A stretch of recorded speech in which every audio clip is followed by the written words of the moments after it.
German manufacturers have been hit by massive supply chain disruption in a blow for hopes of a swift economic recovery from the coronavirus crisis.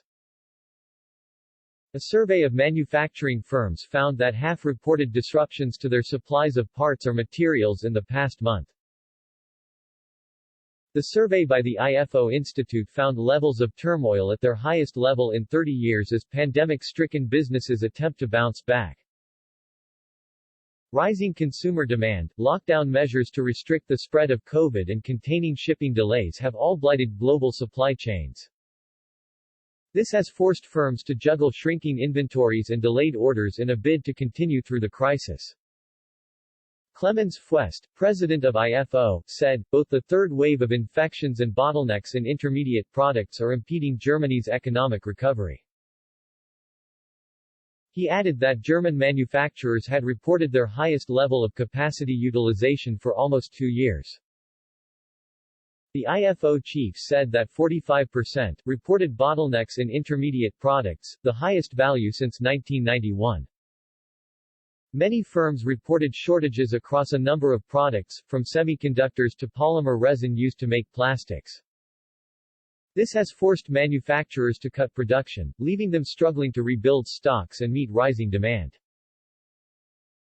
Almost 3/4 of businesses in the rubber and plastic sector told IFO they were impacted by disruptions to their supply chains.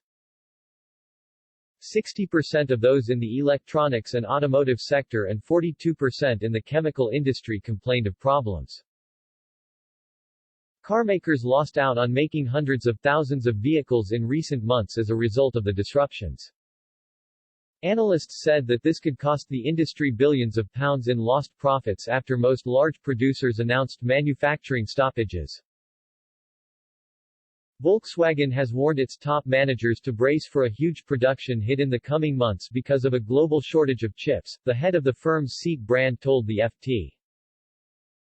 Global trade has seen a recent resurgence after a year of coronavirus misery, with China leading the way. This has had to an increase in orders for European factories, but the Eurozone's industrial output still remains below pre-pandemic levels. There was a 1% drop in factory production between January and February as a result of supply chain disruptions.